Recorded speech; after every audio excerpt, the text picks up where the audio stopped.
बिस्मिल्लाहिर्रहमानिर्रहीम। आज हम स्टार्ट करेंगे मैथ्स का unit number 1 matrices and determinants. इसकी एक्सरसाइज 1.1 करेंगे। इसमें हमें क्वेश्चन बता रहे हैं कि find the order of the following matrices.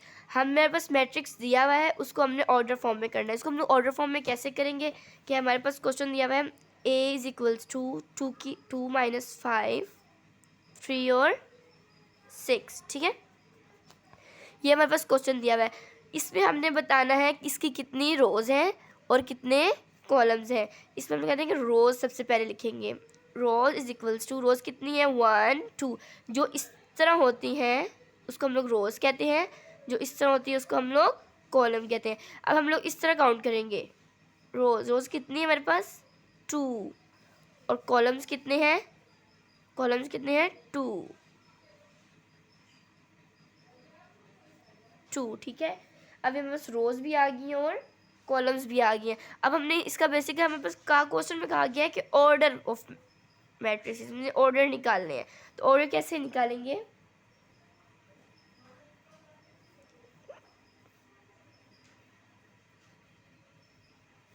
Order to matrix, यानी कि 2 रोज़ हैं और 2 कॉलम्स हैं, तो यानी कि क्या आ जाएगा 2/2। समझ गए? ये वाला ऐसे करना है। इसके अलावा हमारे पास यहाँ क्वेश्चन में दिया हुआ है, अब यहाँ पर हमारे पास 2 रोज़ दी हुई हैं, 3 रोज़ है 1 2 3 रोज़ दी गई हैं और 2 कॉलम्स दिए गए हैं। अब इसमें हम लोग कैसे करेंगे? A B और C, उसके अलावा D E और F। इसमें हमने रोज़ बतानी है कितनी है, ROW रोज़ है हमारे पास 3 कैसे है? क्योंकि हमें ऐसे सीधी देखी जाती है कितनी रोज़ है। हमारे पास 3 रोज़ बन रही है। देखिए 1 2 3 रोज़ बन रही है, हमने रोज़ करके 3 लिख दिया। और इसके कॉलम्स कितने बन रहे हैं? कॉलम्स हमारे पास बन रहे हैं 2 1 और 2, यानी हम कॉलम्स करके क्या लिख देंगे 2। फिर हमने इसका ऑर्डर बताना, जैसे हमने ऊपर वाले में ऑर्डर बताया था। Order to matrix is equals to, हमारे पास रोज कितनी थी 3, हम पहले लेंगे 3, फिर बाय और कॉलम कितने थे 2, तो 2 लिख देंगे। बस इतना सा हमारे पास इसका आंसर है। ओके, इसी तरह अब हमारे पास F वाला है, सिर्फ उसके अंदर 2 आ रहा है। यह बस 1 क्वेश्चन था, यह बस 2 क्वेश्चन था, यह बस 3, और इस वाले में सिर्फ हमारे पास 2 बताया हुआ है, सिर्फ 2 है। तो अब हम इसमें हमें क्या पता हमारे पास रोज़ कितनी कॉलम्स कितनी है, तो आपको देख के बाद चल रहा है कि इसकी हमारे पास रोज़ भी 1 है और कॉलम्स भी कितने हैं 1। तो हम लोग इसका लिख देंगे order to matrix is equals to 1/1। बस इतना सा आंसर है। ये चीज़ सबको समझ आ गई? क्वेश्चन नंबर 1 एटलीस्ट सबको क्लियर हो गया। उसके बाद हम लोग क्वेश्चन नंबर 2 पे जाएंगे। अब हम करेंगे एक्सरसाइज 1.1 का क्वेश्चन नंबर 2। क्वेश्चन नंबर 2 में कह रहे हैं which of the following matrices are equal, कि कौन से मैट्रिसेस हैं दो, कोई से 2 मैट्रिसेस कौन से हैं जो हमारे पास क्या हो इक्वल हों। अब जैसे कि इन सब मैट्रिसेस में आपने बताना है कि कौन से मैट्रिसेस हमारे पास इक्वल आ रहे हैं, कौन कौन से आ रहे हैं। अब आप लोग इसको देख के ही पहचान लें। हमारे पास A भी है, B है, C है, D E F G H I और J। कौन से 2 ऐसे मैट्रिसेस हैं जो हमारे पास इक्वल आ रहे हों, बिल्कुल इक्वल। जैसे कि अब हमारे पास ये A है, 3 है ना, A 3 है। इसी तरह हम लोग आगे देखेंगे, ये 3 और 5 इक्वल आ रहा है, A के नहीं आ रहा। फिर C को देखेंगे, C में से जब 5 में से माइनस कर देंगे 2 को, तो हमारे पास क्या आंसर आ रहा है 3 आंसर आ रहा है ना, यानी कि A और C हमारे पास क्या बन रहे हैं इक्वल। तो आप लोग क्वेश्चन नंबर 2 में लिख देंगे A इक्वल्स टू C, बस इतना सा आंसर है। फिर आप लोग के पास नेक्स्ट क्वेश्चन दिया है, वो बता रहे हैं कि B वाले में आप जो B वाला लिखा हुआ है पार्ट इस मैट्रिक्स में, इसके साथ का कौन सा दूसरा मैट्रिक्स है। अब ये 3 और 5 है, और B 3 और 5 या 5 और 3 भी आ सकता है। तो इसमें बाकी सब मैट्रिसेस में इसके साथ कौन सा मैट्रिक्स मिल रहा है, कौन सा इसका जैसा है, बी और आई वाला। ये देखिए 3 3 5, यहाँ पे 5 है लेकिन यहाँ पे 3 + 2 है। जब हम लोग 3 + 2 को प्लस करेंगे तो हमारे पास 5 आएगा, यानी कि 3 और 5 हम लिख देंगे बी इक्वल है आई के। इसी तरह सब हम लोग इक्वली कर देंगे और बाकी हो जाएगा ई इक्वल हो जाएगा E is equals to H and J. यहाँ पर 3 मैट्रिसेस इक्वल आ रहे हैं, उसके अलावा बाकी रह गए एफ और जी। एफ और जी भी इक्वल आ रहा है, ये एफ और ये रहा जी। 3 में से -1 करेंगे तो ऑफकोर्स 2 आएगा, 3 में 3 को प्लस करेंगे तो 6 आएगा, यानी कि एफ और जी इक्वल है एक दूसरे के। फिर ई एच और जे, ई 402 से 62 ई इक्वल है किसके, एच के 4062। ये दोनों इक्वल आ रहे हैं, सेम आ रहे हैं मीन्स के। इसी तरह इनके सेम एक और हमारे पास आ रहा है जे वाला।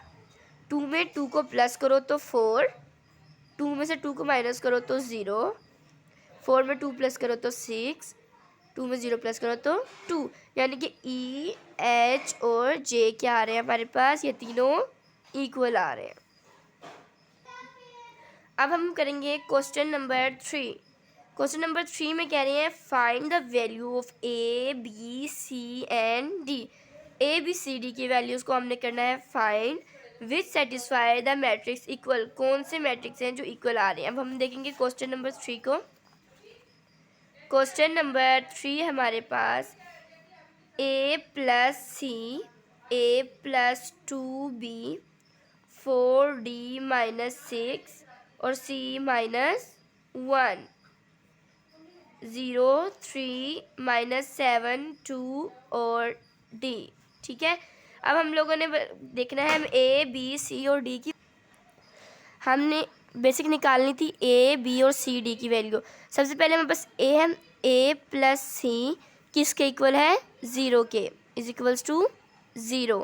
फिर हमें किसकी वैल्यू चाहिए थी, b की वैल्यू। ये हमारे पास बन गई इक्वेशन 1। फिर b की वैल्यू चाहिए a + 2b is equals to, ये नेक्स्ट वाला, इसका नेक्स्ट वाला आ जाएगा -7, ये हमारे पास बन गई इक्वेशन नंबर 2। फिर c की वैल्यू थी c - 1 इक्वल होता है 3 के, is equals to 3, equation number 3 बन गई हमारे पास। नेक्स्ट रह गया d, 4d - 6 इक्वल होता है हमारे पास 2d के, ये हमारे पास बन गई इक्वेशन नंबर 4। सबसे पहले हम लोग इक्वेशन 1 को सॉल्व करेंगे। a + c इक्वल्स टू 0, ठीक है, a + c is equals to 0। अब इसमें हम लोगों ने बताना है कि पहले इसको करेंगे, फिर एक लाइन लगा लेंगे, फिर लिखेंगे a + 2b is equals to -7, ठीक है। ये हमारे पास इक्वेशन 1 थी, ये हमारे पास इक्वेशन 2 थी। फिर दूसरी तरफ एक लिख लेंगे c - 1 इज इक्वल्स टू 3 और फिर लिख देंगे 4d - 6 is equals to 2d। सबसे पहले इन 4 इक्वेशंस में से हम सबसे पहले सॉल्व करेंगे इक्वेशन नंबर 3 को, इस वाली इक्वेशन नंबर 3 को सबसे पहले सॉल्व करेंगे, ताकि जब हमारे पास c का आंसर आए तो हम लोग उसको इक्वेशन a में क्या कर सकें, पुट कर सकें। c को हम फाइंड करेंगे, c इज इक्वल्स टू 3, जब यहाँ पर -1 है, जब इज इक्वल्स टू के उधर जाता है तो +1 हो जाता है, तो c का आंसर हमारे पास आ जाएगा इज इक्वल्स टू 4। इसका आंसर हमारे पास 4 आ गया, यानी कि हम c को इक्वेशन 1 में, c के आंसर को इक्वेशन 1 में हम लोग क्या कर सकते हैं, पुट कर सकते हैं। फिर हम लिखेंगे a + c का आंसर क्या आया था 4, यहाँ पे c की जगह 4 लिख देंगे इज इक्वल्स टू 0। हमें सिर्फ a का आंसर चाहिए ना, तो a इज इक्वल्स टू 0, यहाँ पे अगर 4 के साथ प्लस है तो इज इक्वल्स टू के उधर जाके 4 माइनस हो जाएगा, a इज इक्वल्स टू, तो 0 में से 4 को माइनस करो तो -4 ही आंसर आएगा। अब हमारे पास किसका आंसर आ गया, a का आंसर आ चुका। फिर हम लोग सॉल्व करेंगे इक्वेशन नंबर 2, क्योंकि हम लोग हमारे पास इक्वेशन 3 भी सॉल्व हो गई, इक्वेशन 1 भी सॉल्व हो गई। अब हम इक्वेशन 2 को सॉल्व करेंगे। अब हमारे पास a का आंसर क्या आया था, -4 a का आंसर आया था। प्लस 2 और b हमारे पास इसके साथ ही रहेगा क्योंकि हमने b का आंसर निकालना है। a का भी आंसर आ गया, c का भी आंसर आ गया, हमने b का निकालना है, ठीक है। इसलिए हमें b का कोई मेरे पास वैल्यू नहीं थी, इसलिए हम 2b एज इट इज़ लिख देंगे, इज इक्वल्स टू -7। हमें b की वैल्यू निकालनी, इसलिए 2b रहेगा इकट्ठा, इज इक्वल्स टू -7। जब यहाँ पर -4 है, इज इक्वल्स टू उधर जाके +4 हो जाएगा। 2b इज इक्वल्स टू 7 में से 4 को माइनस करो तो क्या आता है 3, -3 क्यों आया है? क्योंकि बड़ी वैल्यू के साथ जो साइन होता है हमेशा वही साइन साथ में आता है। फिर हमें सिर्फ b की वैल्यू चाहिए थी, b के साथ कोई भी डिजिट नहीं होना चाहिए, तो b इज इक्वल्स टू -3/2। ये किसका आंसर आ गया? b का आंसर आ गया। फिर हम लोग सॉल्व करेंगे इक्वेशन नंबर 4d। अब हमारे पास 2d है, इज इक्वल्स टू के उस तरफ भी d है, इज इक्वल्स टू के इस तरफ भी d है, हमें सिर्फ एक d की वैल्यू का आंसर चाहिए, ठीक है। हम इन दोनों d को इकट्ठा कर लेंगे। अब यहाँ पे +2d है तो यहाँ पर इज इक्वल्स टू के इस तरफ आके -2d बन जाएगा, इज इक्वल्स टू यहाँ पे -6 है तो इज इक्वल्स टू के उधर जाके +6 हो जाएगा। 4d - 2d है ना, 4d में से जब 2d को माइनस करेंगे तो हमारे आंसर आ जाएगा 2d इज इक्वल्स टू 6। फिर हमें सिर्फ डी का आंसर चाहिए, इसके साथ कोई भी डिजिट नहीं आना चाहिए, तो हम लोग डी इधर ही रहेगा। 6/2 बन जाएगा, 2 1 ज़ा 2, 2 3 ज़ा 6, तो आंसर आ जाएगा D is equals to only 3। हमारे पास अगर ये 6 नीचे होता, ये 2 ऊपर होता, तो हमारे पास आता 1/3, तब हम लोग इसका 1/3 में लिखते। लेकिन जब भी किसी के डिवाइड में अगर नीचे की तरफ 1 आ जाए तो उसकी कोई वैल्यू नहीं होती, इसलिए ऊपर वाला ही हमारे पास आंसर होता है, इसलिए हमारे पास डी का आंसर आ गया, D is equals to 3। Question 1 का आंसर है -4, 2 का आंसर -3/2, 3 का आंसर 4 और 4 का आंसर 3। आज हमने किया है एक्सरसाइज 1.1 के ये सारे क्वेश्चन हमारे पास सॉल्व हुए हुए हैं ऑल। ये हमारे पास इसका क्वेश्चन नंबर 2 सारा सॉल्व हुआ हुआ है, किसके इक्वल क्या क्या चीज़ है। और क्वेश्चन नंबर 3 हमारे पास ये लिखा हुआ है, जैसे इक्वेशंस की बताया हुआ है कि ये इक्वेशन 1 2 3 4, फिर हमने सबसे पहले किस इक्वेशन को सॉल्व किया है वो सारा हमारे पास यहाँ पर मौजूद है। Thank you so much.